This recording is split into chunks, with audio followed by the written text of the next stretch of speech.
Today we are going to discuss about the macroeconomics.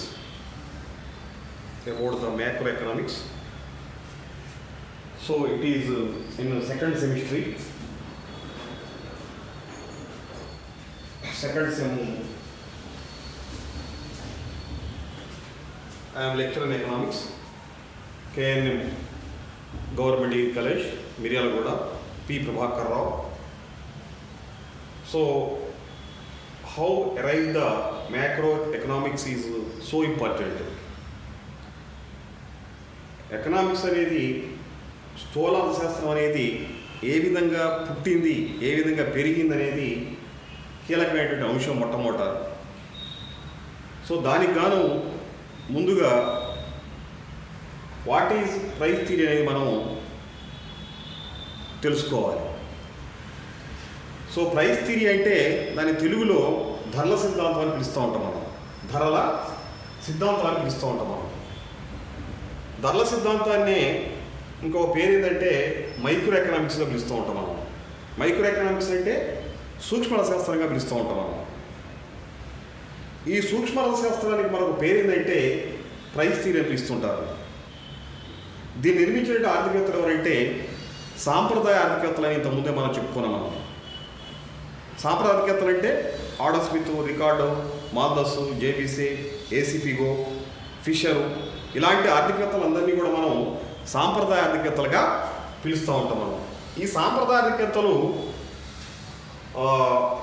Micro economic థియరీనే macro కూడా apply చేశారు. So micro economic theory అంటే ఆర్థిక వ్యవస్థలో ఉన్నటువంటి ముఖ్యమైన విషయం, ఆర్థిక వ్యవస్థలో ఉన్నటువంటి మార్కెట్లు అవుతున్నాయో అవి ఎల్లప్పుడూ సమతౌల్యంలో ఉంటాయి. మార్కెట్లు అంటే ఒకటి goods market, another is labour market,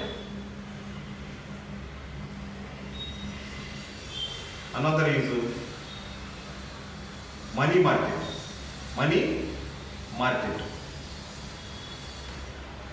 ఈ మూడు ఎల్లప్పుడూ సమతౌల్యంలో ఉంటాయి. అంటే ఎల్లప్పుడూ సమతౌల్యం అంటే ఇక్కడ గూడ్స్ యొక్క demand is equal to goods యొక్క సప్లైగా ఉంటుంది. అదే ఇక్కడ లేబర్ యొక్క డిమాండ్ అనేది లేబర్ యొక్క సప్లైకి సమానంగా ఉంటుంది. లేబర్ మార్కెట్లో. అదేవిధంగా మనీ మార్కెట్లో సేవింగ్ ఈజ్ ఈక్వల్ టు ఇన్వెస్ట్మెంట్గా ఉంటుంది. లేక capital supply is equal to capital డిమాండ్గా ఉంటుంది. Capital supply is equal to capital, మూలధన సప్లై ఈజ్ ఈక్వల్ టు మూలధన డిమాండ్గా ఉంటుంది. క్యాపిటల్ డిమాండ్గా ఉంటుంది. అంటే ఆర్థిక వ్యవస్థలో ఉన్నటువంటి మార్కెట్లు అవుతున్నాయో ముఖ్యంగా goods market, labour market, money market అవుతున్నాయో ఈ ఎల్లప్పుడూ సమతౌల్యంలో ఉంటాయి. అంటే డిమాండ్ ఈజ్ ఈక్వల్ సప్లై ఉంటుంది ఈ మార్కెట్లో కూడా డిమాండ్ ఈజ్ ఈక్వల్ సప్లై ఉంటుంది. ఈ మార్కెట్లో కూడా డిమాండ్ ఈజ్ ఈక్వల్ సప్లైగా ఉంటుంది. అంటే ఆర్థిక వ్యవస్థలో ఉన్నటువంటి ఈ మార్కెట్లు ఎల్లప్పుడూ సమతౌల్యంలో ఉండటం వల్ల మిగుళ్ళు కానీ కొరతలు కానీ లేకుండా ఆర్థిక వ్యవస్థలో, మిగుళ్ళు అంటే ఏంది ఇక్కడ సప్లై ఎక్కువ కావడం కానివ్వండి, కొరతలు అంటే ఏంది డిమాండ్ ఎక్కువ కావడం కానివ్వండి, ఈ మిగుళ్ళు కానీ కొరతలు కానీ లేకుండా ఆర్థిక వ్యవస్థ సాఫీగా నడుస్తామని చెప్తుంటారు.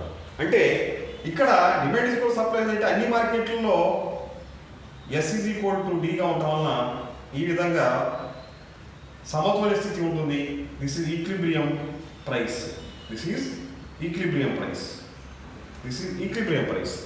సో ఈక్విలిబ్రియం ప్రైస్ ఉంటుంది వస్తు మార్కెట్లో.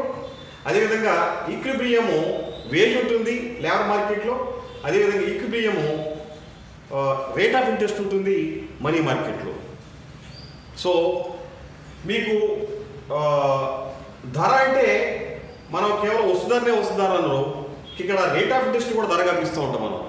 ఎందుకంటే క్యాపిటల్కి చెల్లించేటువంటి ప్రైసు ఫ్యాక్టర్స్ ఆఫ్ ప్రొడక్షన్కి వచ్చినప్పుడు క్యాపిటల్ చెల్లించే ప్రైసు రేట్ ఆఫ్ ఇంట్రెస్ట్ కాబట్టి అక్కడ దాన్ని కూడా ప్రైస్ అని పిలుస్తూ ఉంటారు.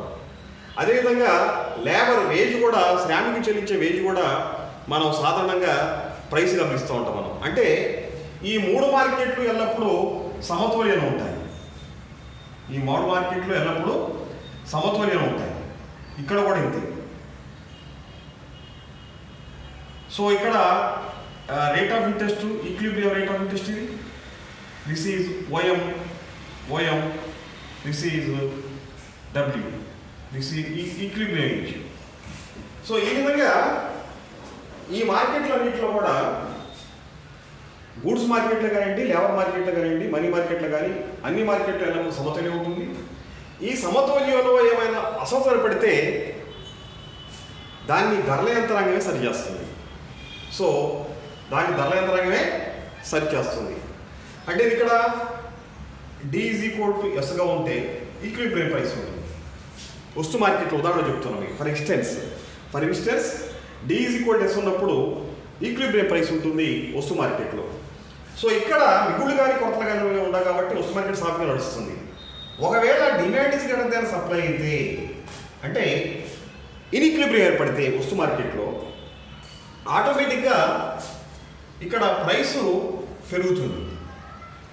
ఎందుకంటే డిమాండ్ అనేది ఎక్కువ ఉంది, సప్లై తక్కువ ఉంది కాబట్టి ప్రైస్ పెరుగుతుంది. ప్రైస్ పెరగడం వలన అక్కడ లాభాలు ఎవరికి ఉంటాయి? సో అమ్మకందారులకు లాభాలు ఉంటాయి. అంటే సెల్లర్స్కి దే ఆర్ గెయినింగ్ ప్రాఫిట్స్ అన్నమాట. సో అమ్మకందారులకు లాభాలు ఉండటం వలన వాళ్ళు ఎక్కువగా లాభాలు ఆర్జించాలనే ఉద్దేశంతో ఇంకా సప్లై పెంచుతారు. సో వస్తు సప్లై పెంచడం వలన ఏదో చోటది D=S అవుతుంది. సో ఉదాహరణకి మనం డిమాండ్ పెరిగింది అనుకుందాం. ఇక్కడ ఈ మేర డిమాండ్ పెరిగింది. డిమాండ్ పెరగడం ఏమైంది? ప్రైస్ ఈ మేర పెరిగింది, సప్లై తక్కువది కాబట్టి ఆటోమేటిక్గా పెరిగి సప్లై కూడా పెరిగి మళ్ళీ ఇక్కడ ఈక్విలిబ్రియం ప్రైస్ ఏర్పడుతుంది. ఈ విధంగా ఆర్థిక అవసరమైనటువంటి మార్కెట్లలో సమతుల్యం ఉంటాయి.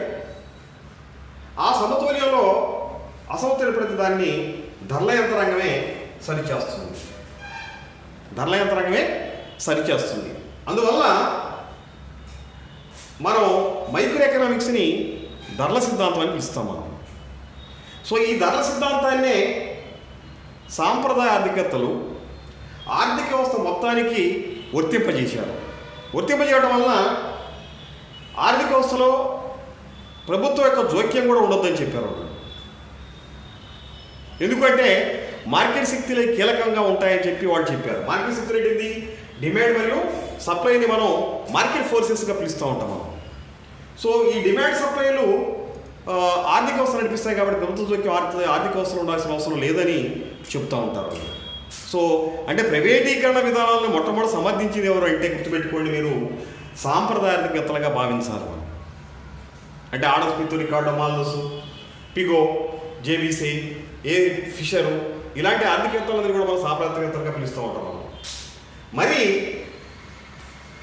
So what is price theory అనేది మనకి అర్థమైపోయింది ఇప్పుడు. సో సెకండ్కి వచ్చినప్పుడు హౌ ఇట్ ఈజ్ ఫెయిల్డ్, ఎట్లా ఇది విఫలమైంది. రెండోది ఏంటి ఇక్కడ, ఎట్లా ఇది విఫలమైంది. చూడండి, ఇక్కడ విఫలంగా గల కారణం ఏంటంటే ఇక్కడ పెట్టుబడిదారులు ఎప్పుడైనా సరే లాభాలే ముఖ్యంగా భావించారు ఆ రోజుల్లో. అంటే 18వ శతాబ్దానికి పూర్వం లేక 1929 పూర్వం ఆర్థిక వ్యవస్థలో కొన్ని పరిస్థితులు ఉన్నాయి. ఏంటంటే అది ఒకటి, there is no government interference, ప్రభుత్వం యొక్క జోక్యం లేదు, ప్రభుత్వం యొక్క జోక్యం లేదు ఒకటి. రెండోది ఏంటంటే కార్మిక సంఘాలు లేవు, there is no labour unions, కార్మిక సంఘాలు లేవు. తర్వాత మూడవది, there is no wage laws, అంటే వేతన చట్టాలు లేవు, వేతన చట్టాలు లేవు. సో ప్రభుత్వ జోక్యం లేదు, కార్మిక సంఘాలు లేవు, వేతన చట్టాలు లేవు. ఇంకోటి ఏంటంటే నాలుగోది, 18వ శతాబ్దంలో ఇండస్ట్రియల్ రెవల్యూషన్ వచ్చింది. ఇండస్ట్రియల్ రెవల్యూషన్ వచ్చింది. సో ఇండస్ట్రియల్ రెవల్యూషన్ రావడం వలన technical changes is occurred.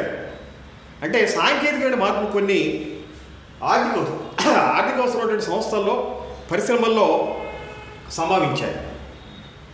So అంటే ఇక్కడ మనకు ఉదాహరణకి నూలు వడికే యంత్రం, ఆవిరి యంత్రం ఇలాంటివన్నీ కూడా వచ్చాయి.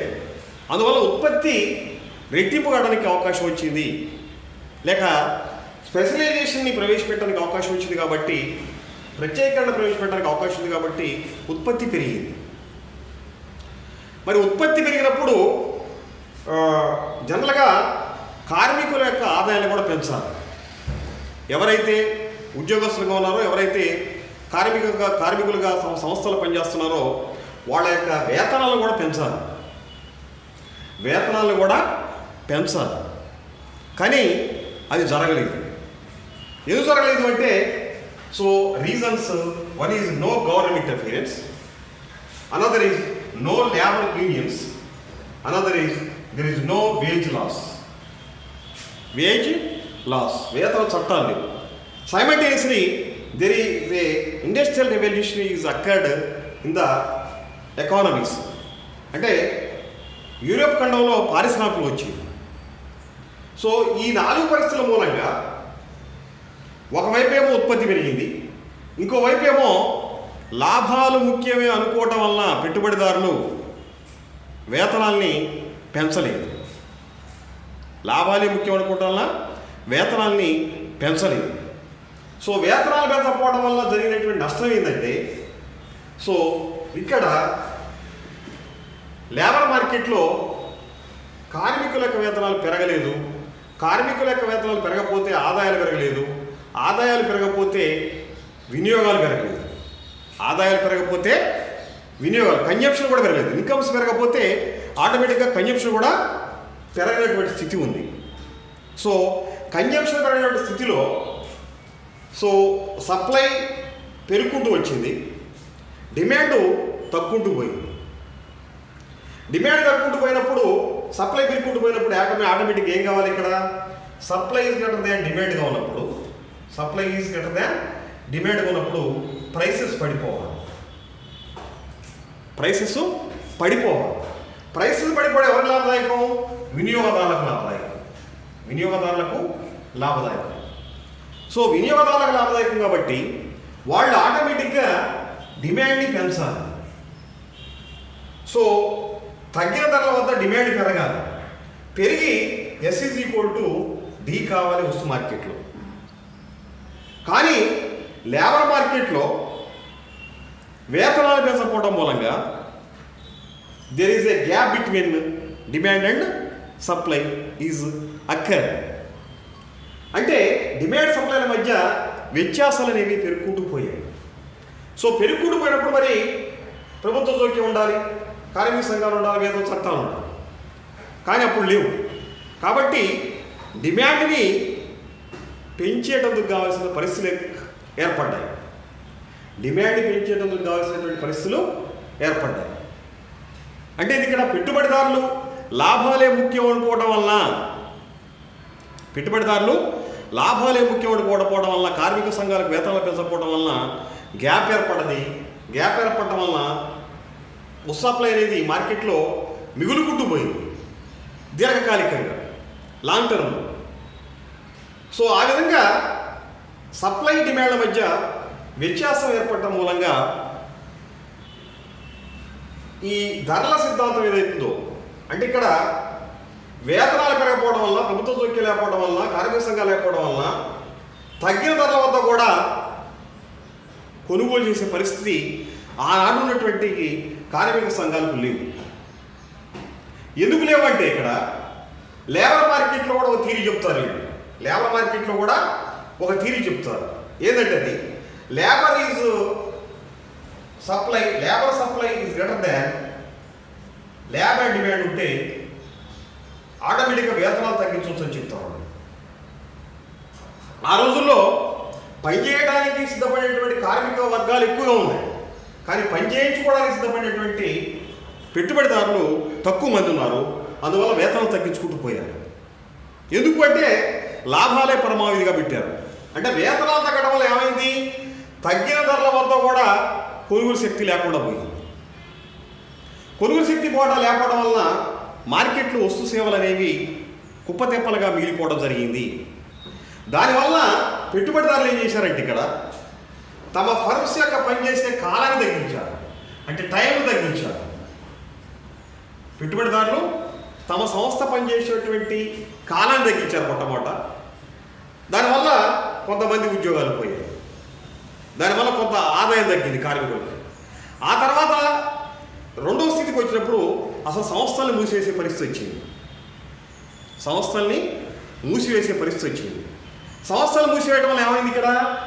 సో నిరుద్యోగిత ఏర్పడది. నిరుద్యోగిత, unemployment is arised. Unemployment is arised. So అంటే ఇక్కడ వస్తు మార్కెట్లో ఏర్పడినటువంటి గ్యాపు లేబర్ మార్కెట్లో నిరుద్యోగిత ఏర్పడటానికి తోడ్పడదన్నమాట. అంటే పెట్టుబడిదారులు తమ గోతిని తాగే తవ్వుకుంటున్నాము అనేటువంటి విషయాన్ని వాళ్ళు గమనించలేకపోయారు. సో మరి ఇప్పుడు ఎవరు పరిష్కారం చేయాలి? ఎవరు పరిష్కారం చేయాలి? ఎవరు పరిష్కారం చేయాలి అనేటువంటి ప్రశ్న వచ్చినప్పుడు 1929లో ఆర్థిక మాంద్యం ఏర్పడుతుంది. ఎట్లయితే ఇక్కడ సప్లై ఎక్కువ అవడం, ధరలు పడిపోవడం, తర్వాత డిమాండ్ పెరగకపోవడం, తర్వాత సంస్థని మూసివేయడం, తర్వాత నిరుద్యోగిత ఏర్పడటం. అంటే ఏకకాలంలో ఆర్థిక వ్యవస్థలో సప్లై ఎక్కువై ధరలు పడిపోయి సంస్థలకు నష్టాలు రావడం వల్ల నిరుద్యోగిత ఏర్పడటం ఏమంటే ఎకనామిక్ డిప్రెషన్ అంటారు దీన్ని, ఆర్థిక మాంద్యం అంటారు దీన్ని. సో ఇది 1929లో ఏర్పడింది యూరోపియన్ ఖండంలో. 1929లో ఏర్పడింది యూరోపియన్ ఖండంలో. మరి ఇప్పుడు ఏం చేయాలి అనే ప్రశ్న ఏర్పడింది. సో ఇక్కడ కార్ల్ మార్క్స్ ఏమంటారంటే ఇక్కడ పెట్టుబడిదారులు వాళ్ళ గోతిని వాళ్ళే తోకోవడం మూలంగా ఆర్థిక వ్యవస్థలో నిరుద్యోగిత ఏర్పడుతుంది ఎన్నాళ్ళకైనా. అంటే లాభాలే పరమావధిగా భావించడం వలన, వేతనాల పెంపుదలకు ప్రాముఖ్యత ఇవ్వడం వలన ఆర్థిక వ్యవస్థ నిరుద్యోగిత ఏర్పడుతుంది. ఆ నిరుద్యోగితని ఏమంటాడంటే ఆయన కార్ల్ మార్క్స్ రిజర్వ్డ్ ఆర్మీ అని చెప్తాడు. రిజర్వ్డ్ ఆర్మీ అని చెప్తాడు. రిజర్వ్డ్ ఆర్మీ అని చెప్తాడు. ఈ రిజర్వ్డ్ ఆర్మీ ఏం చేస్తుంది? వీళ్ళకి ఉద్యోగిత ఉండదు, ఆదాయాలు ఉండవు, ఆకలి దప్పులు పెరుగుతూ ఉంటాయి. అదేవిధంగా పెట్టుబడిదారులను వీళ్ళందరూ కలిసి సంఘాలు ఏర్పడి, నిరుద్యోగ సంఘాలు ఏర్పడి ప్రశ్నించేటువంటి స్థాయికి వస్తారు. లేక ఉత్పత్తి కారకాల యాజమాన్యాలు అవుతున్నాయో, ఉత్పత్తి కారకాల యాజమాన్యాలు అవుతున్నాయి, ముఖ్యంగా ఆర్గనైజర్స్ అవుతున్నారో, పెట్టుబడిదారులు అవుతున్నారో వాళ్ళ ఆస్తుల్ని వీళ్ళు వశపరుచుకొని సామ్యవాదం వస్తుందని చెప్తాడు కార్ల్ మార్క్స్. ఆస్తుల్ని వశపరుచుకొని సామ్యవాదం వస్తుందని చెప్తాడు కార్ల్ మార్క్స్. కానీ అలా జరగలేదు. ఈ రిజర్వ్డ్ ఆర్మీ జరగలేదు. అక్కడ ఎందుకు జరగలేదంటే ఇక్కడ ఒక ఆర్థిక వ్యవస్థ వచ్చాడు. ఇక్కడ ఒక ఆర్థికవేత్త వచ్చాడు. ఆయన ఎవరాయనంటే JM Keynes, John Maynard Keynes. ఈయన 1936లో General Theory of Employment, interest and money అనే పుస్తకాన్ని రాశాడు. General Theory of Employment, interest అనే మనీ అనే పుస్తకాన్ని రాశాడు. ఇంట్రెస్ట్ అండ్ మనీ అనే పుస్తకాన్ని రాశాడు. ఎవరు? J M Keynes. సో ఈ జేఎం కీన్స్ ఈయన ఇంగ్లాండ్ దేశానికి చెందినటువంటి ఆర్థికవేత్త. ఇంగ్లాండ్ దేశానికి చెందినటువంటి ఆర్థికవేత్త. సో ఇప్పుడు ఏం చేయాలి మరి అంటే ఇక్కడ ఆయన చెప్పాడు. ఒకటి ఏంటంటే ఆర్థిక వ్యవస్థలో ఇందాక అనుకున్నాం మనం ప్రభుత్వ జోక్యం లేదు అనుకున్నాము సాంప్రదాయ ప్రకారం. కానీ ఆర్థిక వ్యవస్థలో ఏమంటే there is a need for government interference in economy అని ఆయన చెప్పాడు. ఒకటి అంటే ఆర్థిక వ్యవస్థలో ప్రభుత్వం యొక్క జోక్యం ఉండాలని చెప్పాడు. ప్రభుత్వం యొక్క జోక్యం ఉండాలని చెప్పాడు. ఒకటి. రెండు, ప్రభుత్వం అనేది ఇక్కడ డిగ్ ఏ హోల్ అండ్ ఫిల్ ఇట్ అనేటువంటి కార్యక్రమాలు చెప్పడం చెప్పాడు. అంటే ఇక్కడ గుంటలు పూడ్చే కార్యక్రమం చెప్పడం చెప్పాడు. ప్రభుత్వ జోక్యం ఉండాలి, అది గుంటలు పూడ్చే కార్యక్రమాలు చెప్పడం చెప్పాడు. అంటే ఇక్కడ ఈ నిరుద్యోగులకు ఏదో ఒక పని కల్పించాలి, ఏదో ఒక ఉద్యోగత కల్పించాలి వాళ్ళకి. మరి ఆ రోజుల్లో ప్రభుత్వ జోక్యం ఉండాలని చెప్పాడు ఆయన, సంతోషం కాదన్న మనం. డిగ్ ఏ హోల్ అండ్ ఫిల్ ఇట్ కార్యక్రమం చెప్పటం అన్నాడు, సంతోషం. మరి ఆ రోజుల్లో ఇంకోటి ఉంది ఏంటంటే, సాంప్రదాయవాదులు ప్రభుత్వాలు అనేవి తక్కువ పనులు వసూలు చేయాలని చెప్పారు. వాళ్ళు తక్కువ పనులను వసూలు చేయాలని చెప్పారు. అదే మంచి ప్రభుత్వంగా భావించారు సాంప్రదాయకర్తలు. కానీ ఇక్కడ మరి డబ్బులు లేవు. డబ్బు లేకపోతే ఆనాడు ప్రభుత్వాలకి ఆయన ఒక మార్గాన్ని చూపించాడు. అదేంటంటే ఒకటి డెఫిసిట్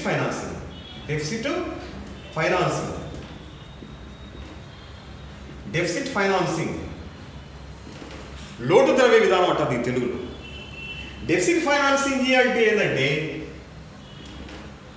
ప్రజల యొక్క ఆస్తులు, ల్యాండ్స్, బిల్డింగ్స్, సేవింగ్ సర్టిఫికేట్స్ లాంటి వాటిని వాణిజ్య బ్యాంకులు కుదబెట్టుకొని, వాణిజ్య బ్యాంకులు కేంద్ర బ్యాంకు వద్ద కుదబెడితే వాటిని మద్దతుగా ఉంచుకొని ఎంతైనా కరెన్సీ ముద్రించే విధానాన్ని తీసుకొచ్చాడు జేఎం కీన్స్. దాన్నే ఇవాళ మార్చటానికి వీలున్న కాగిద్రవ్యంగా పిలుస్తున్నాము.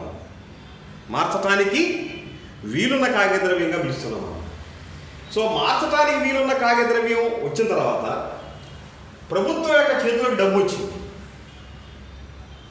ప్రభుత్వం చేతిలో డబ్బు వచ్చిన తర్వాత ఇక్కడ ప్రభుత్వం డిగ్ ఏ హోల్ అండ్ ఫిల్ ఇట్ కార్యక్రమాన్ని చేపట్టింది. అంటే ఈ డిగ్ ఏ హోల్ అండ్ ఫిల్ ఇట్ కార్యక్రమాన్ని చేపట్టడం వలన ఆర్థిక అవసరం నిరుద్యోగులకు ఏదో ఒక ఉద్యోగిత లభించింది. ఉద్యోగిత లభించడమే కాకుండా వాళ్ళ చేతుల్లోకి ఏమొచ్చాయి? ఇన్కమ్స్ వచ్చాయి. అంటే ఏదో ఒక పని కల్పించారు కాబట్టి ఇన్కమ్స్ వచ్చాయి. ఇన్కమ్స్ రావడం వలన వాళ్ళ యొక్క కొనుగోలు శక్తి పెరిగింది, పర్చేసింగ్ పవర్ పెరిగింది. కొనుగోలు శక్తి అంటే పర్చేసింగ్ పవర్ అని చెప్తూ ఉంటున్నాం. సో పర్చేసింగ్ పవర్ పెరగడం వలన ఇక్కడ ఆటోమేటిక్గా డిమాండ్ పెరిగింది. సో ఇక్కడ ఒకటి ఏంటంటే, ఇక్కడ ప్రభుత్వం డిగ్ ఏ హోల్ అండ్ ఫిల్ ఇట్ కార్యక్రమాన్ని చేపట్టడం కోసం ఏదైతే ఖర్చు చేసిందో దాన్ని అటానమస్ ఇన్వెస్ట్మెంట్ అని చెప్తారు. అటానమస్ ఇన్వెస్ట్మెంట్ అంటే లాభోద్దేశం కోసం కాకుండా, లేక ఆర్థిక వ్యవస్థలోటువంటి ప్రజల ఆదాయాన్ని బట్టి కాకుండా, లేక ఆర్థిక వ్యవస్థలోటువంటి డిమాండ్ బట్టి కాకుండా, ప్రజల యొక్క శ్రేయస్సును పెంచడం కోసం ప్రభుత్వం చేసే ఖర్చును ఏమంటారంటే,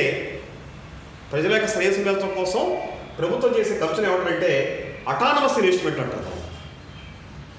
సో ఈ autonomous investment dig A whole and fill it కార్యక్రమాన్ని చేపట్టడం వలన ఆర్థిక వ్యవస్థలో డిమాండ్ పెరిగింది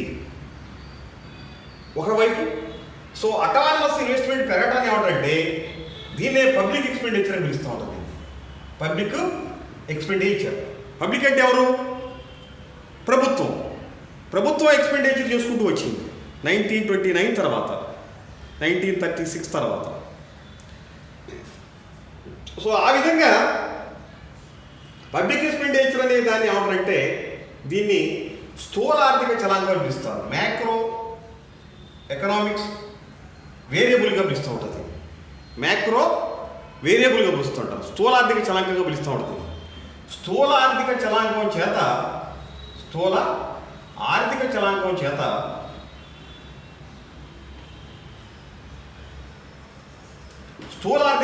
చేత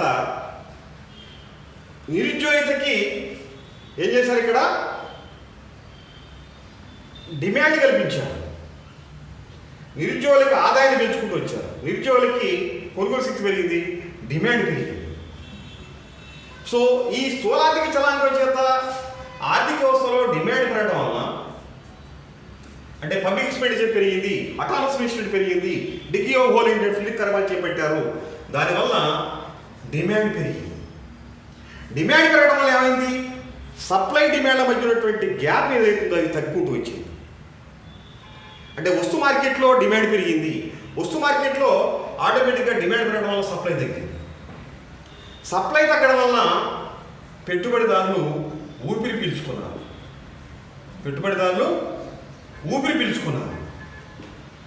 అంటే పెట్టుబడిదారులు ఊపిరి పీల్చుకోవడం వల్ల ఏమైంది? ఇక్కడ సంస్థల్ని ఓపెన్ చేశారు. ఫర్మ్స్ని దే ఆర్ ఓపెన్. సంస్థల్ని ఓపెన్ చేశారు, ఫర్మ్స్ ఓపెన్ చేశారు. సో సంస్థల్ని ఓపెన్ చేస్తే ఆటోమేటిక్గా లెవెల్ ఆఫ్ ఎంప్లాయ్మెంట్ పెరిగింది.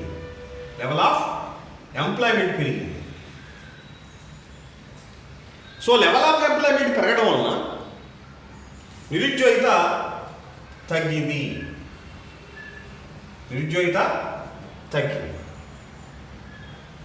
సో నిరుద్యోగిత తగ్గడం వలన ఉద్యోగిత పెరిగిందని చెప్తాం మనం. నిరుద్యోగిత తగ్గడం వలన ఉద్యోగిత పెరిగి ఆదాయాలు పెరిగాయని కూడా చెప్తూ ఉంటాం.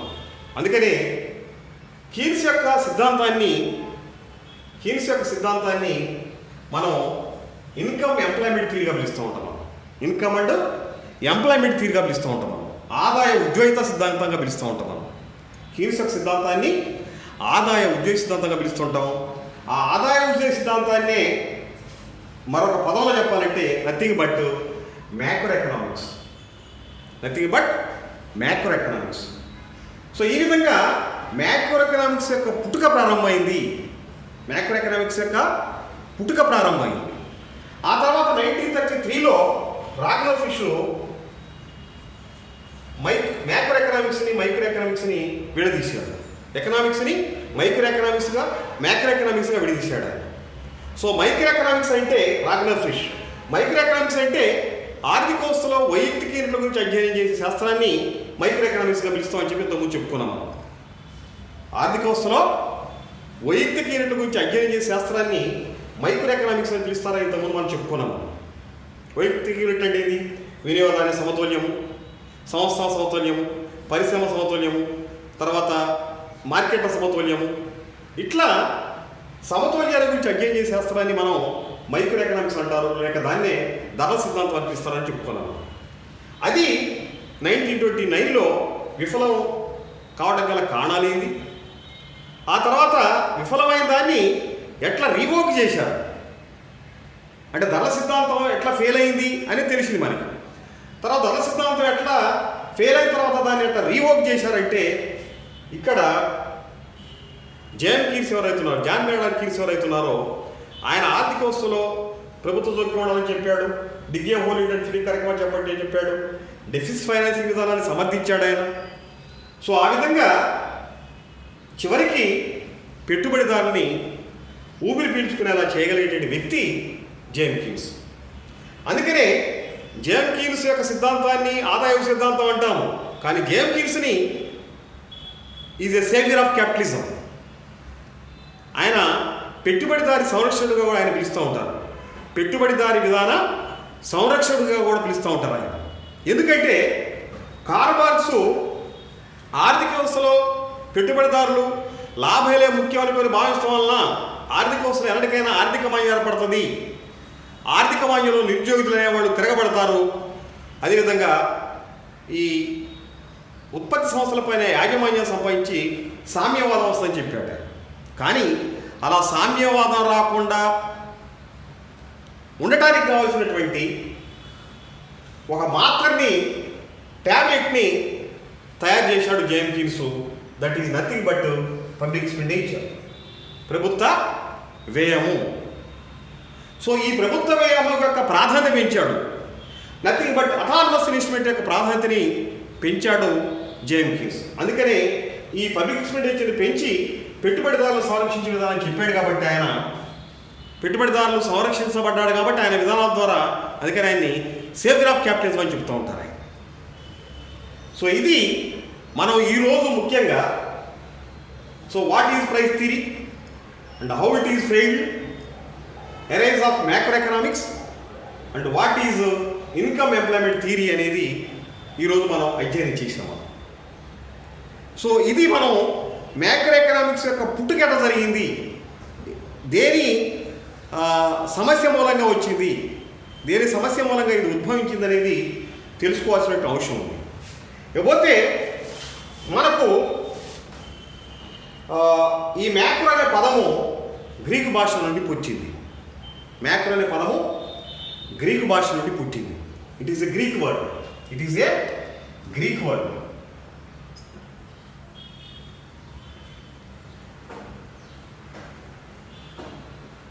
It is a Greek word.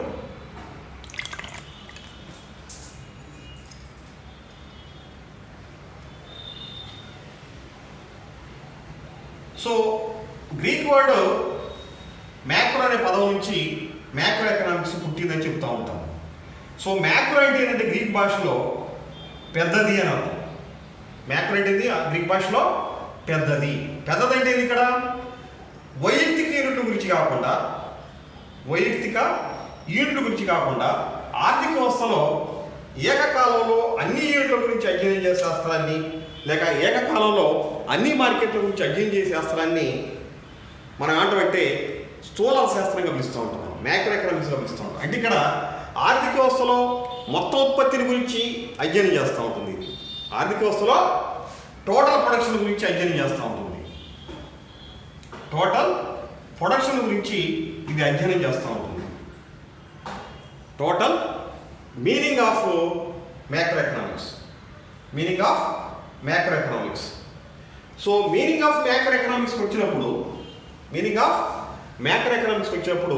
So macro economics అనే పదము గ్రీక్ భాష నుండి పుట్టింది ఒకటి. రెండోది ఏంటంటే మ్యాక్రో అంటే పెద్దది. పెద్దది అంటే ఆర్థిక వ్యవస్థలో ఉన్నటువంటి మొత్తం ఉత్పత్తిని, మొత్తం ఉద్యోగితను, మొత్తం ఆదాయాన్ని గురించి అధ్యయనం చేసే శాస్త్రాన్ని మనం సాధారణంగా మ్యాక్రో ఎకనామిక్స్గా పిలుస్తూ ఉంటున్నాం. అంటే వైయక్తిక ఆదాయం గురించి అధ్యయనం చేయదు, మొత్తం ఆర్థిక వ్యవస్థ యొక్క ఆదాయం గురించి అధ్యయనం చేస్తుంది. వైయక్తిక ఉద్యోగిత గురించి అధ్యయనం చేయదు, అంటే ఒక సంస్థలో ఉన్నటువంటి ఉద్యోగిత గురించి అధ్యయనం చేయదు, దేశం యొక్క ఉద్యోగిత గురించి అధ్యయనం చేస్తూ ఉంటుంది. అదేవిధంగా వైయక్తిక యూనిట్ల యొక్క ఉత్పత్తి గురించి అధ్యయనం చేయదు, దేశంలో ఉన్నటువంటి వ్యవసాయ, పారిశ్రామిక, సేవా రంగాల యొక్క ఉత్పత్తుల మొత్తాన్ని గురించి ఇది అధ్యయనం చేస్తూ ఉంటుంది. అందుకని ఇక్కడ దీన్ని మ్యాక్రో ఎకనామిక్స్గా పిలుస్తూ ఉంటాం మనం. మ్యాక్రో ఎకనామిక్స్గా పిలుస్తూ ఉంటాం మనం. అంటే ఇక్కడ కొంతమంది ఆర్థిక వ్యవస్థ ప్రకారము మనకు వచ్చినప్పుడు ఏకకాలంలో అడవిలోని ఒక విడి చెట్ల గురించి కాకుండా, ఏకకాలంలో అడవి యొక్క లక్షణాల మొత్తం గురించి అధ్యయన శాస్త్రాన్ని సాధారణంగా మ్యాక్రో ఎకనామిక్స్గా పిలుస్తూ ఉంటాం మనం. So meaning of macro economics. Meaning of macro economics.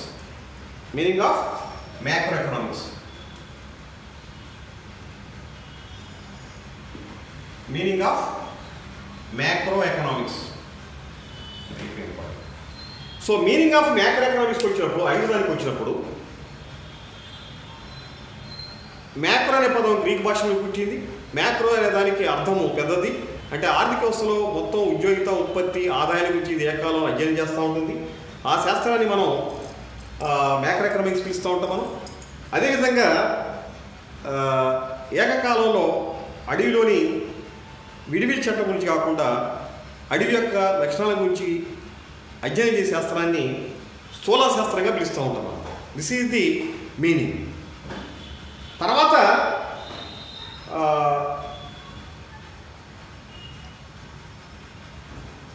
పర్టికులర్గా నిర్వచనం చెప్పాల్సి వచ్చినప్పుడు డెఫినేషన్ ఆఫ్ మ్యాక్రో ఎకనామిక్స్ అన్నప్పుడు మనం ఆర్థిక వ్యవస్థలోని వివిధ చలాంకాలు, వాటి పరిమాణాలు, వాటి మధ్య గల సంబంధాన్ని ఏకకాలంలో అధ్యయన శాస్త్రాన్ని స్థూల శాస్త్రంగా పిలుస్తూ ఉంటారు. చూడండి, ఇక్కడ meaning and definition of macro economics so important. ఆర్థిక వ్యవస్థలోని చలాంకాలు, వాటి పరిమాణాలు, వాటి మధ్య గల సంబంధము, ఏకకాలంలో అధ్యయన శాస్త్రాన్ని మనం మ్యాక్రో ఎకనామిక్స్ అని పిలుస్తూ ఉంటామని చెప్పుకున్నాం. సో ఆర్థిక వ్యవస్థలో ఈ చలాంకాలు ఏమున్నాయి ఇక్కడ ఒక ఉదాహరణకి తీసుకుంటే ఆర్థిక వ్యవస్థలోని వివిధ చలాంకాలు తీసుకుంటే ఒక ఉదాహరణకు నిరుద్యోగిత అనేది ఉంది, అన్ఎంప్లాయ్మెంట్. భారతదేశమే తీసుకుందాం, ఇండియా తీసుకుందాం. సో ఇండియా నిరుద్యోగిత ఉంది. ఇండియాలో నిరుద్యోగిత ఏ నిరుద్యోగిత ఇది? This is nothing but institutional unemployment, వ్యవస్థాపూర్వక నిరుద్యోగిత. ఇన్స్టిట్యూషనల్ అన్ఎంప్లాయ్మెంట్, వ్యవస్థాపూర్వక నిరుద్యోగిత. వ్యవస్థాపూర్వక నిరుద్యోగిత అంటే ఆర్థిక వ్యవస్థలో డిమాండ్ లోపం వలన, లేక ఆర్థిక వ్యవస్థలో ప్రభుత్వ విధాన లోపాల మూలంగా ఏర్పడేటువంటి నిరుద్యోగితని మనం వ్యవస్థాపూర్వక నిరుద్యోగితగా పిలుస్తూ ఉంటాం.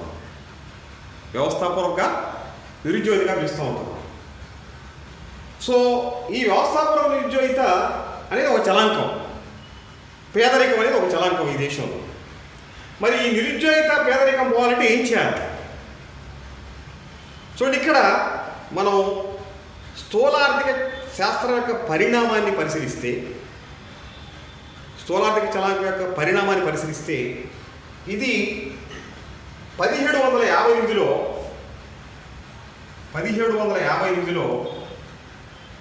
ఫ్రాంక్ కెన్వే అనేటువంటి ఒక ఫ్రాన్స్ దేశస్థుడైనటువంటి ఆర్థికవేత్త దీని యొక్క పుట్టుకకి స్థానం కల్పించాడు.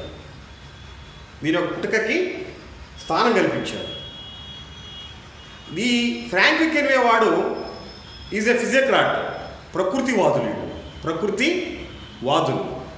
ఈయన టేబిలియో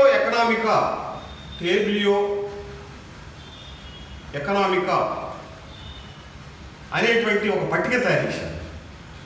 టేబిలియో ఎకనామికా అనేటువంటి ఒక పట్టిక తయారు చేశారు. ఆ పట్టికలో ముగ్గురు ఉంటారు. ఒకళ్ళు వ్యవసాయదారులు, 2 భూస్వాములు, 3 చిరు వ్యాపారులు. సో చిరు వ్యాపారులు అన్నప్పుడు ఇక్కడ వ్యవసాయదారులు భూస్వాముల యొక్క భూముల్ని కౌలుకు తీసుకొని వ్యవసాయం చేస్తూ ఉంటారు. చూడండి, ఇక్కడ ఆ రోజుల్లో ప్రకృతివాదుల ప్రకారము భూస్వాములే సంపన్నులు. భూస్వాములు కౌలుకి, వ్యవసాయదారులకి భూమిని ఇస్తూ ఉంటారు. అందు ప్రతిఫలంగా వాళ్ళు కౌలు తీసుకుంటూ ఉంటారు భూస్వాములు కౌలు తీసుకుంటూ ఉంటారు. వ్యవసాయదారులు కూడా కొంత మిగులుతూ ఉంటుంది. అంటే అక్కడ ఆ రోజుల్లో వ్యవసాయ రంగమే కీలకమైన రంగంగా భావించారు ప్రకృతివాదులు. భావించడం వలన వాళ్ళు వ్యవసాయదారులు ఎవరైతే ఉన్నారో భూస్వాములు కౌలు తీసుకుంటారు, ఆదాయం పొందుతారు. అదేవిధంగా వ్యవసాయదారులు వ్యవసాయం చేసి ఆదాయం పొందుతారు. ఈ పొందిన ఆదాయాన్ని 2 వర్గాలు చిరు వ్యాపారులు ఉత్పత్తి చేసినటువంటి ఉత్సవాన్ని కొంటారు. అంటే చూడండి, ఇక్కడ సప్లై ఏమో చిరు వ్యాపారులు అందిస్తుంటారు, డిమాండ్ ఏమో వ్యవసాయదారులు మరియు భూస్వాములు కల్పిస్తూ ఉంటారు. ఈ విధంగా ఆర్థిక వ్యవస్థ డిమాండ్ సప్లైల ద్వారా, మార్కెట్ శక్తుల ద్వారా సాఫీగా నడుస్తుందని చెప్తారు ఈ ప్రకృతివాదులు కూడా. దాంట్లో 1758లో ఫ్రాంక్ కెన్వే అనేటువంటి ఆర్థికవేత్త టేబిలియో ఎకనామికా అనేటువంటి ఒక పట్టిక తయారు చేసి మొట్టమొదట ఈ మ్యాక్రో ఎకనామిక్స్ యొక్క స్వభావాన్ని గురించి చెప్పాడు. మ్యాక్రో ఎకనామిక్స్ యొక్క స్వభావం అంటే ఇది ఇక్కడ ఆర్థిక వ్యవస్థలో భూస్వాములు, తర్వాత వ్యాపారులు, తర్వాత వ్యవసాయదారులు, వీళ్ళ మధ్య ఏ విధంగా ఆర్థిక కార్యకలాపాలు నడుస్తాయనేది మొట్టమొదట చెప్పినటువంటి ఆర్థికవేత్త ఫ్రాంక్ కెన్వే. అందుకని అక్కడి నుంచే మనకు సాధారణంగా ఈ మ్యాక్రో ఎకనామిక్స్ అనేది పుట్టిందని చెప్తూ ఉంటారు. ఆ తర్వాత దీన్ని డెవలప్ చేసిన ఆర్థికవేత్తలకు వచ్చినప్పుడు మౌలికంగా జేఎం కీన్స్ని కీలకంగా చెప్తూ ఉంటాం. అందుకని ఇక్కడ జేఎం కీన్స్ యొక్క సిద్ధాంతాన్నే ఇవాళ స్థూల ఆర్థిక సిద్ధాంతంగా పిలుస్తుంటాం. జేఎం కీన్స్ యొక్క సిద్ధాంతాన్ని మనం ఆదాయ ఉద్యోగ సిద్ధాంతంగా పిలుస్తూ ఉంటాం మనం. సో ఈ ఆదాయ ఉద్యోగ సిద్ధాంతంలో మనకి డెఫినేషన్ చెప్పుకున్నాం. డెఫినేషన్లో ఒక అంశం ఏంటంటే వైయక్తిక ఇన్పుట్ గురించి కాకుండా ఏకకాలంలో ఆర్థిక వ్యవస్థ యొక్క మొత్తాన్ని గురించి అధ్యయన శాస్త్రాన్ని స్థూల శాస్త్రం అంటారని చెప్పుకున్నాము. రెండోది ఆర్థిక వ్యవస్థలో ఉన్నటువంటి ఒక విడిచెట్టుల గురించి కాకుండా ఏకకాలంలో అడి యొక్క లక్షణాల మొత్తం గురించి అధ్యయన శాస్త్రాన్ని స్థూల శాస్త్రం అంటారని చెప్పుకున్నాము.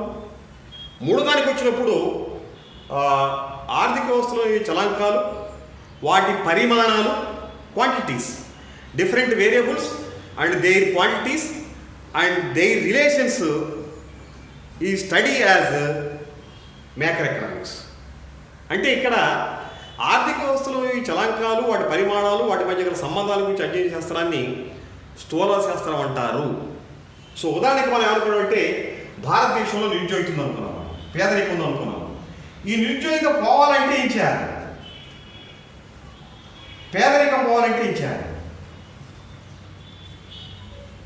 సో నిరుద్యోగిత పోవాలంటే, పేదరికం పోవాలంటే గుర్తుపెట్టుకోండి, ప్రభుత్వ జోక్యం ఉండాలి ఆర్థిక వ్యవస్థలో.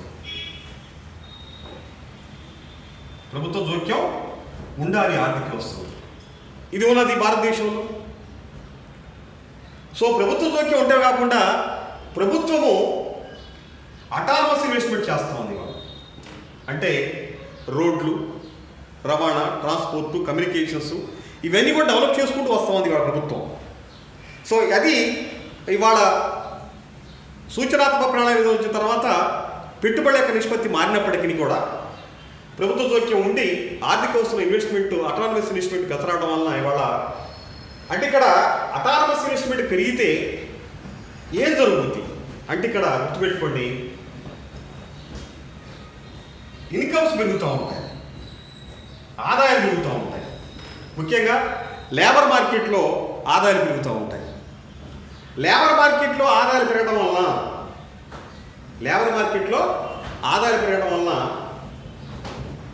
కొనుగోలు శక్తి పెరుగుతూ ఉంటుంది. కొనుగోలు శక్తి పెరిగితే డిమాండ్ పెరుగుతూ ఉంటుంది. డిమాండ్ పెరిగితే లాభాలు వస్తూ ఉంటాయి. ఇక్కడ ఒక అంశం గుర్తుపెట్టుకోవాలి. జేఎం కీన్స్ ఏమంటాడంటే ఇక్కడ లాభాలు అనేవి లేక ధరలు అనేవి ఎప్పుడు కూడా సంవత్సరానికి 3 నుంచి 5% కంటే పెరగకూడదని చెప్తాడు. 3 నుంచి 5% వరకు మాత్రమే పెరగాలి, ధరలు అనేవి ఎక్కువ పెరగకూడదని చెప్తుంటాడు ఆయన. ప్రాకి నడిచి పరిగెత్తే ద్రవ్యోల్బణం, పరుగులు వాడే ద్రవ్యం అని చెప్పి ఆయన చెప్పాడు. అంటే ప్రాకే ద్రవ్యోల్బణం ఉండాలి, క్రీపింగ్ ఇన్ఫ్లేషన్ ఉండాలి. So walking inflation, creeping inflation ప్రాకి నడిచి పరిగెత్తే ద్రవ్యోల్బణం అని చెప్పి ఆయన చెప్పాడు. సో ధరలు అనేవి లాభాలు కొద్దిగా పెరిగే విధంగా మాత్రమే ఉండాలని చెప్తాడు. ఈ లాభాలే ఊపిరిగా ఉంటే ఆర్థిక వ్యవస్థలో సంస్థలు పెరుగుతూ ఉంటాయి. సంస్థల సంఖ్య పెరిగితే ఉద్యోగిత స్థాయి పెరుగుతుంది. అంటే లెవెల్ ఆఫ్ ఎంప్లాయ్మెంట్ పెరుగుతుంది. లెవెల్ ఆఫ్ ఎంప్లాయ్మెంట్ పెరిగితే ఆర్థిక వ్యవస్థలో నిరుద్యోగిత పరిష్కారం దొరుకుతూ ఉంటుంది. అంటే ఆయన ఏమంటాడంటే ఇక్కడ జేఎం కీన్స్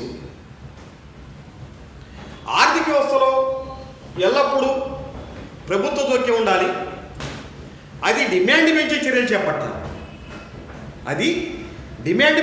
చేపట్టాలి.